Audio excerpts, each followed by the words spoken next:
Welcome into Boxing Scene Today here at the ProBox TV studios. Well, we're man enough at ProBox TV to admit when we were wrong. When you look at my panel here, and I'll bring him in a second, we thought Boots versus Stanionis would be a competitive fight. Of course, Boots a very talented fighter, but it would be a competitive fight at 147 pounds for unification.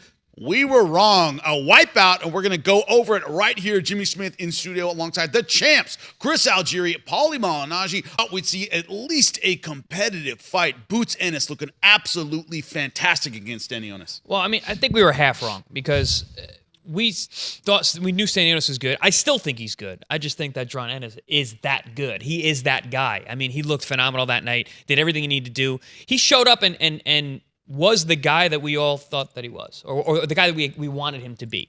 And I think Eddie Hearn put it perfectly at the end, after the fight, and he was talking about it. He's like, we needed a performance where we could say we have a pound for pound guy, and he's ready for everybody, and he got it. 1 versus 2. That's how we describe this fight in the welterweight division. Stanionis was number 2, Boots was number 1. Paulie, is it just a matter of the gulf between 1 and 2 right now is a lot wider than we thought? I think it's a bit more discussion than that, right? I mean, you can certainly arrive to that conclusion having seen the result of Saturday night and how it came about, but then you look between the numbers. I don't want to make excuses. I want to call them reasons. All right, so reasons. Jerron had shown us lately that he just wants to fight. So we kind of forgot that maybe this kid is talented enough to, pick his spots, box in a certain way that he can, fluidly move and stop on a dime and fire, and then change distance and change range on you, fluidly and deceptively. Showed all the wrinkles of a beautiful boxer, and not just a Philadelphia I'm gonna kick your ass style. You know what I mean? And then the other side of it is also, and then we sort of, may have taken that lightly. We may have forgotten about that because of Boots' recent run, just, tight, trying to get guys out of there. Right. The other side of it is Stanionis' inactivity. If you're a rough and tumble kind of guy like Stanionis, I still think you got to mentally be prepared by constantly being in the ring so that rough stuff, that high impact, you'll be accustomed to it, and you'll be able to, take it better and keep pressing forward through it because you're constantly going through it. You're prepared for it. What activity gives you that ability to do that. And Stanionis just hadn't really been that active, dude. I mean, we underplayed that as well. The fact that, what did he fight, once in a year? Yep. And before that, he didn't fight in, a year and a half? Yeah, those fights with Virgil kept falling through. So really, you can't have that kind of inactivity. And if boxing's taught us anything in the last 5-10 years especially, is that guys coming off inactivity and then coming into a big fight off the inactivity, they tend to pay a price, And so I think it's the combination of those two things. We may have ended up with a better fight. I think Ennis probably still wins no matter what kind of fight you wind up getting.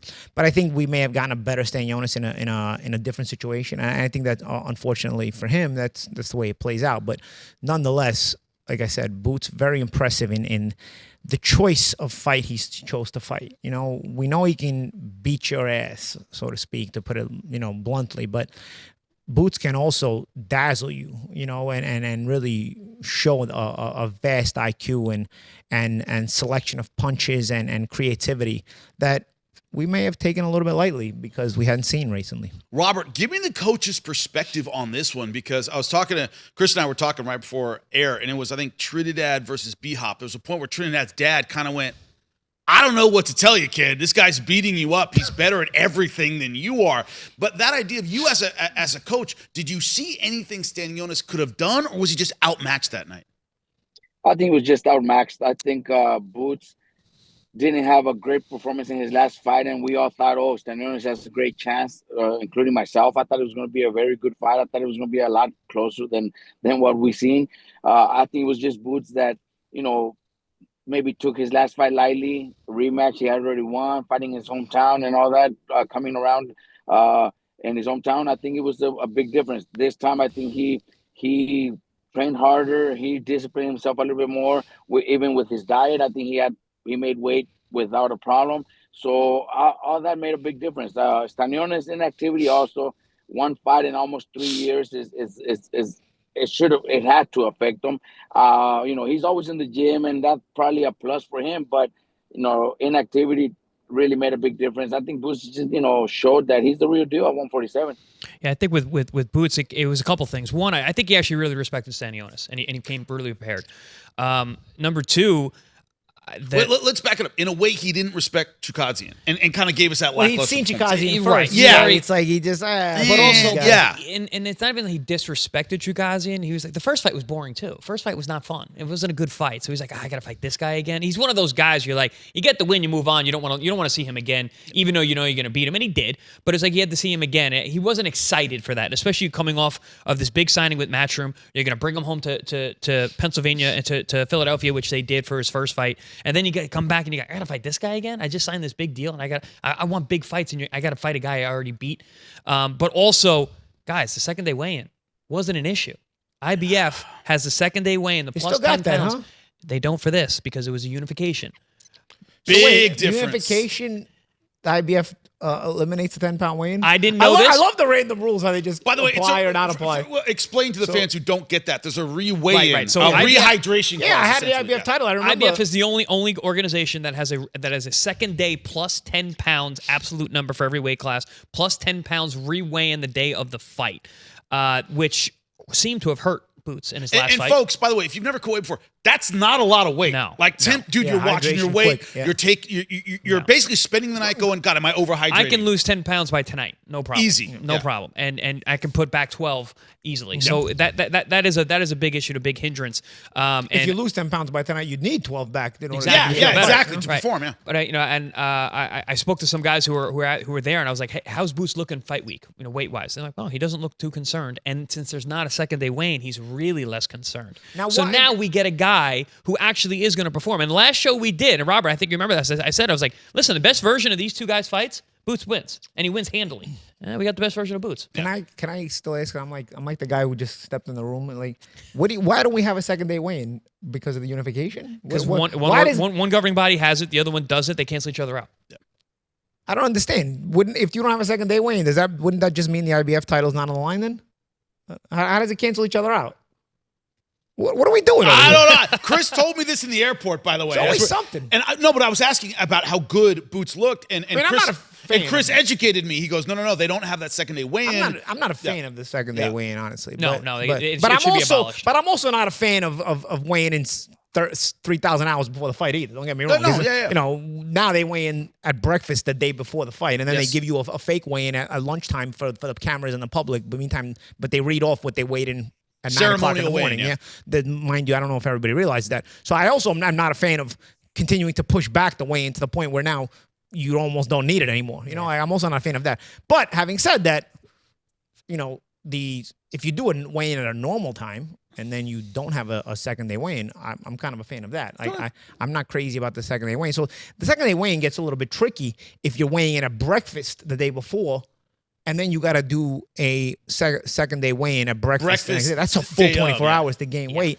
You could easily put on 10 more pounds, at least 10 pounds, like that. So that can be a And in big those advantage situations, to not have to you got do that. guys who got to wake up and then cut weight again the morning of the fight. Shoot, the more you separate, Dehydrating the more twice. you separate, the more time you separate from the second day weigh-in, the more you're gonna add pounds you're gonna put on. So yeah, I mean, eliminating the second day weigh-in is definitely an advantage. But then it makes the weigh-in 3,000 hours before the fight that much more advantageous, which I also don't like. No, I understand all of that. What I'm curious about, we haven't talked about yet, and I want to bring it up with you, Coach. Your thoughts on the stoppage. Of course, Stanionis down in the previous round. It was more that I think his corner saw that the tide, that he just didn't have anything for Boots that night. What were your thoughts on the stoppage and the concern that the corner showed for their guy?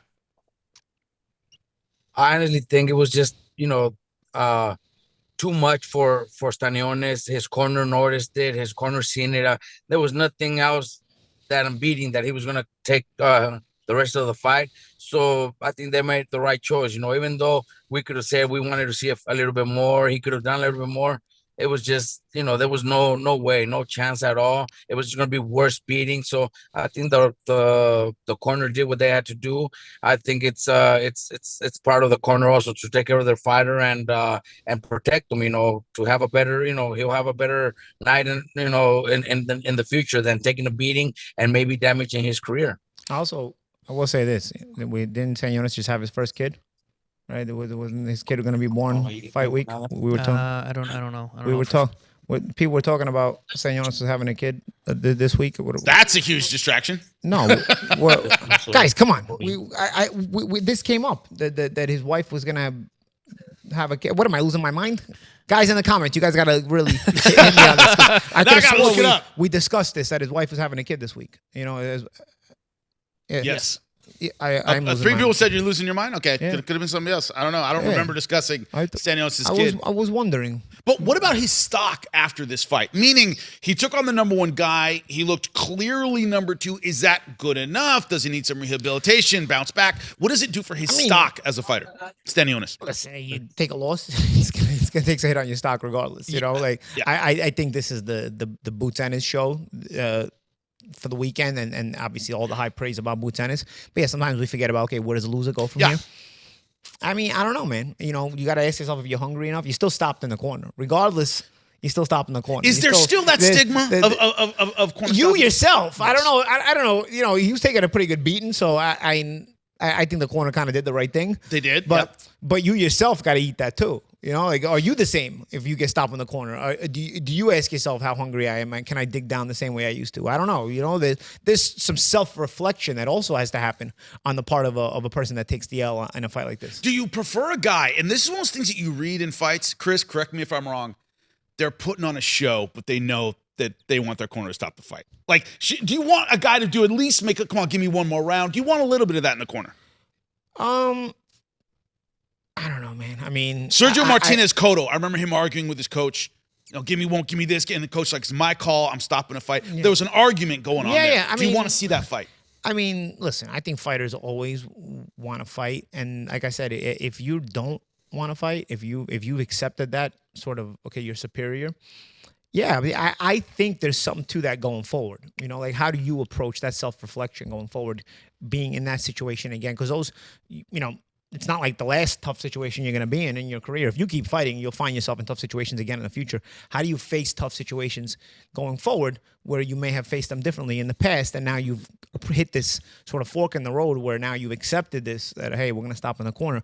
Going forward, are you able to go through that wall, you know, that uncomfortable wall, and bash it in and still keep fighting? You know, that takes a lot of self-reflection, because, you know, there's that thing where, you know, once you've sort of quit or once you've been stopped in that way, you're now more accepting of it. Before Stanionis, we see him go through anything, right? Now he hit this wall. Especially if there's not like an injury. Like, it wasn't like, and I may have had a broken nose. I don't know, right? His nose was busted up. But dude, I don't. Stopping for a broken nose. This is boxing, dude. Yeah, I don't. Of course, that could all happen. You know? Stopping for a broken nose, stopping for a broken rib. These are things that, like, we all deal with. We all have hands. You know, I remember when Julio Cesar Chavez Jr. was fighting Danny Jacobs, and it goes back to the corner. He's like, I broke my nose, and it was like, I love the self-diagnosis. And what are we doing? What are we doing here? So what? It's a boxing match. But I don't know, certain things. But to your point, when the guy is just superior to you and you got nothing for him, and that's why the fight gets stopped, it's very different than if you're injured. Like, for example, when I was fighting Errol Spence, I had nothing for him that night, but I was willing to fight. But I injured my knee, and I wasn't able to get up the last time. I remember the ref, Benji Stebbins, calls it off. I'm like literally trying to get up, and I was just like, damn it. You know, like, I'm just like, You know, it wasn't like I wasn't trying to. Yeah, remember David Hay with the Achilles against Tony Bell. He kept trying to fight. He kept trying to fight. You know, but he's physically trying. I think that's something that I think, you know, it's a conversation point for us. It's a conversation point for fans. And I don't know if there's a right or wrong answer. I think every fighter, you know, deals with it differently. But there's certainly some self-reflection on the part of the guy who takes the L in that way going forward, I think. Coach, I have to ask you, because it's a look I've seen on a couple fighters' faces in my time calling fights, MMA, whatever it is, when someone says, that guy's great and I'm right here. And it's a tough thing to look at. It's a tough thing to see. You know, it's not like, hey, I'll go back to the gym and you'll get as good as Boots Ennis. This idea that a fighter sees what greatness is and they're not quite there. Is it possible to help with that because your career keeps going forward, or do you have to have some serious conversations at that point, Coach? What's your thought on that? That realization. No, it's very difficult when you see a fighter, you know, that doesn't have it in the ring, doesn't have the response, is not doing anything on his own. The more instructions you give him, you know, he's not gonna be able to do it. You know, I think at this in this situation, you could tell, you know, as trainers, we see our fighters. We're looking at their eyes, and we know when they're beat, when they actually don't even want to continue, when they want us to make the decision. I've had that before in the corner where I'm talking to my fighter, and I see it in their eyes, telling me stop the fight. I don't have any chance anymore. Or I also have I've been in the opposite where they want to continue, and their heart is there, but you have to make that decision for themselves so they don't get hurt. It's something that we as trainers, we see in our fighters, because we went through training camp with them, and when they're just not don't have it anymore, we have to make that decision. All right, guys. I'm Go gonna ahead. make Do an it. announcement here, okay? Because I knew I wasn't losing my mind. You were not losing your mind. I went to SportsIllustrated.com 4 days ago. There's a headline: Matt Stanionis will potentially miss the birth of his child to fight Jon Ennis. This is the point I was trying to make, Yes. but I thought I was losing my mind. But now that I can make this point, because I think you're losing your mind because we didn't talk about it. You read it, maybe. Yeah, you read it somewhere. But we You didn't read talk it. about It's true. So here's the point I was making. It's back to the Niki Lauda situation in the movie Rush. Happiness is the enemy. I wonder, guys who fight this recklessly, when they have nothing in their life really to go home to, the happiness to go back to, they're more comfortable fighting that recklessly, and Stanionis is sort of a bit of a reckless fighter. He's technical, but in a reckless way, very physical, high contact type of style. I rarely see guys take the same kind of chances. Everybody makes like having a kid is gonna, motivate you. And they always say that, but I rarely have seen a fighter go and have kids and then come back more ruthless, more fire, more angry, whatever the other adjective you want to use. It's always typically they become softer. Like, dude, I want to go home. Unless and see they're my kid. Mexican fighters. Every Mexican fighter. Well, they still whip. George They still whip. Foreman They still whip had that. nine That guy right Georges. behind you. That guy right behind you. Because listen, there's certain people. We're not going to balance it out, but certain people, they'll have kids, start having kids when they're 15. At that point, having kids is just part of your life, right? You Kodo have had 7,000 kids years. young, yeah, Oh, so you're talking about guys who have kids during their career. Guys who have kids during their career that where does make sense, something yeah. changes. Yeah. There's guys who start having kids when Cotto himself too. Yeah, actually. Cotto You're had- right, had bro. Cotto had a children kid young, when he yeah. was like 15, right? Yeah. So it's like he was married too. Yep. So if it's part of your trajectory of growth, then nothing changes because Sugar it's Leonard, right at the beginning of his career. Yeah, His wife got exactly. pregnant, he had a kid, So, but if that change happens during your run up, that fire, it's different. It almost becomes extinguished. I've noticed in my observations of people, if you've already been having kids before you even excelled, then yeah, you guys have a point here too. You do see. Because it's not like having kids is the be all end all where it's bad, So I'm not trying to say that, but then you see these guys. It's sort of part of their run up, and they're fine. I'm trying hard to think somebody who had a kid, their first kid, after But getting to you that gotta- point, you gotta- and Champ, they lose you also lose gotta think, motivation. you also gotta Happiness think. is the enemy. Niki Lauda, Rush. A lot of Watch guys, the movie Rush, I'm telling guys. you right now, a lot of guys will have kids and you'll never hear about it. A lot of guys, not everybody's public. Not everybody's public with their lives. So there's a lot of fighters out there who have kids that we don't know about. We're not going to be in the paper about it. But if it's in the paper, it's even more because now it means something more to you because you've mentioned brought it up, You right. brought it up, so maybe it's even more. Anyway, Paulie, I'm it's gonna just test- the point I want to make because Stanionis is one of those kind of guys. That was what I wanted to make 10 minutes ago when I was trying to say is because he's one of these kind of guys that sticks out there. I remember our buddy Adam Konecki. Konecki was reckless. Boom, boom, boom. Yep. When in kids, I remember the interview, like, I'm going to fight for this. Oh, a couple No, punches never and he's again, not never the same again, again. It's like that he would have punched through a wall before. My argument on this one, though, is that Stenios didn't quit. Marvin Somodio got in his ear and was like, dude, he literally grabbed him and Marvin loves his guys. I'm friends with Marvin. I've talked to him about Stanionis. He's a very good guy. And to your point, Coach, like, you're with someone for months at a time, usually years leading up to this moment, and you just know your guy and you know he's got nothing left, and you're seeing him get hurt more and more. Also, and Marvin more. knows that he just had the kid. Maybe Marvin also saying, "Hey, man, Marvin's if you care about him, he's still a coach of Warriors, and he understands that. But he was, thinking ahead. But it was more Marvin getting in his ear and talking him out. The fact that Stanionis didn't argue with him is a point. But this wasn't just like Stanionis because his corner's like, "Hey, I'm done."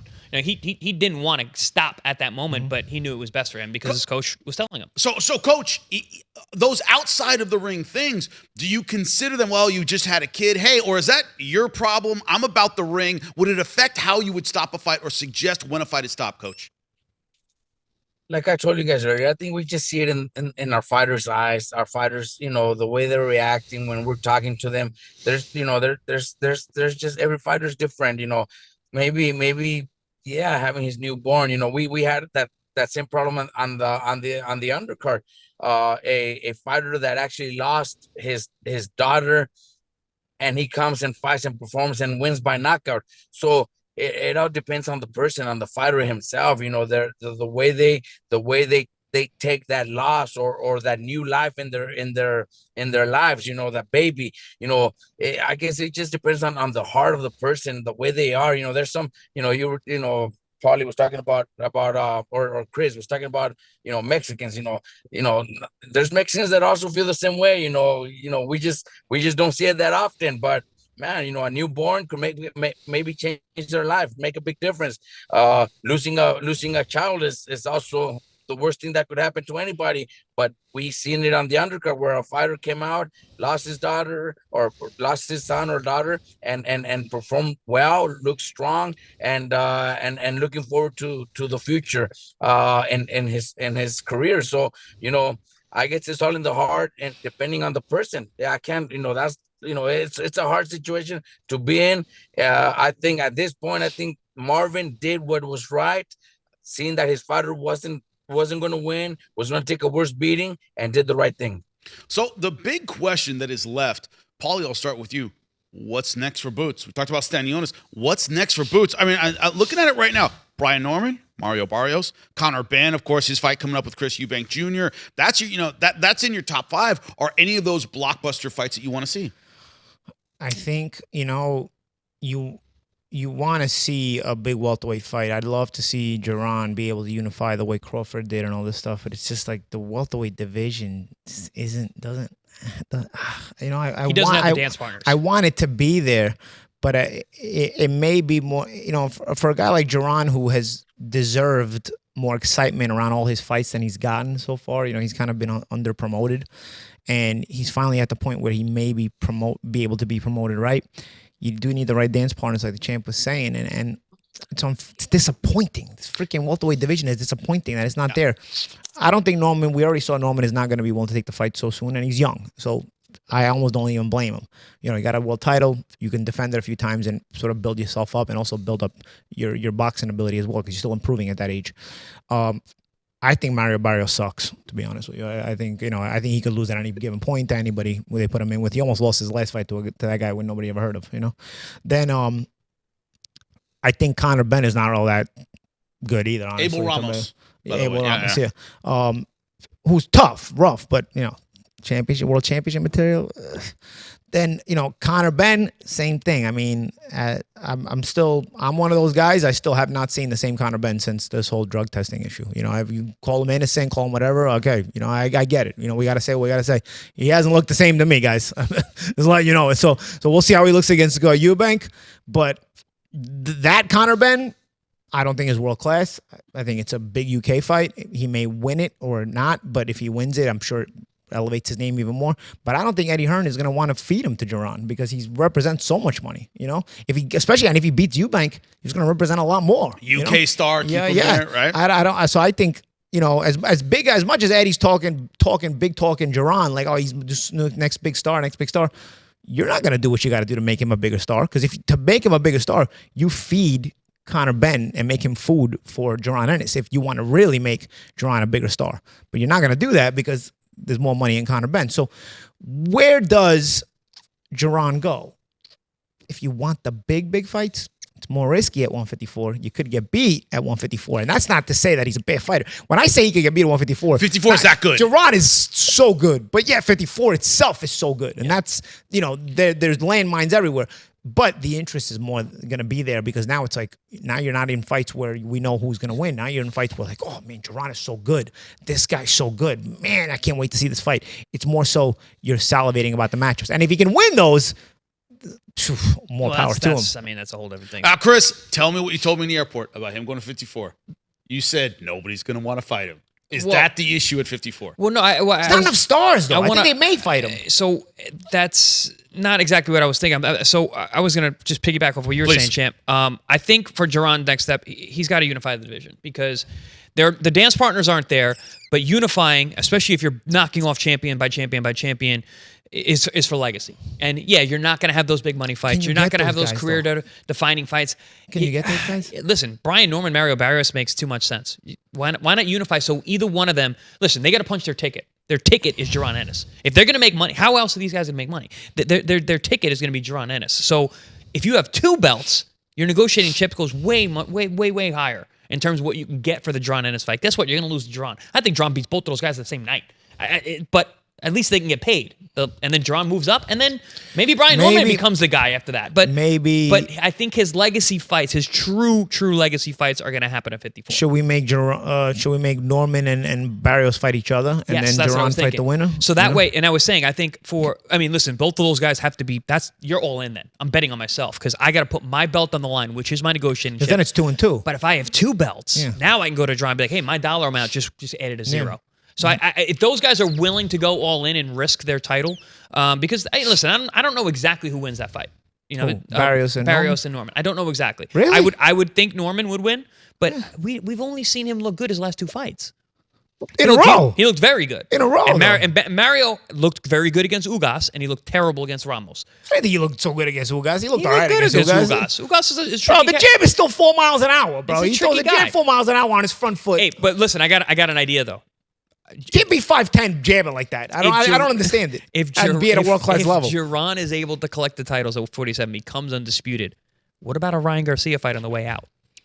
Then he gets the money fight. All right, now we're putting some spice in this sauce. Ryan gets his title fight. Get Haney in there, right? Haney Ryan gets his title fight. Yeah, I mean, those guys are there. So if you're going to get that money fight, I think the most intriguing one for me is Ryan and Jaron. I think Haney and Tio, I just don't see them as real welterweights. Ryan and Jaron? Do you give up the money train Ryan like that, bro? Because I think Jaron beat them all. So I do too, but it's do the handlers of these guys want to just give up those money trains though? I think Ryan will fight anybody. Ryan, he'll fight, dude. He'll fight. Well, we'll see. He's already got a loss, so I think he's like crazy in an entertaining way. Absolutely. And he moves the needle. There's no question about that. If you're handling Ryan, do you want to see him get blitzed like that either? I don't know. It's going to be interesting, but all the cards right now on the table of Jaron Boots Ennis after a great performance over Stanionis. Coach, thank you so much. Champs, Chris Algieri, Paulie Malignaggi, thank you so much. And next time Boots fights, we know what's happening. You'll find out right here on Boxing Scene Today. Find out why millions are watching.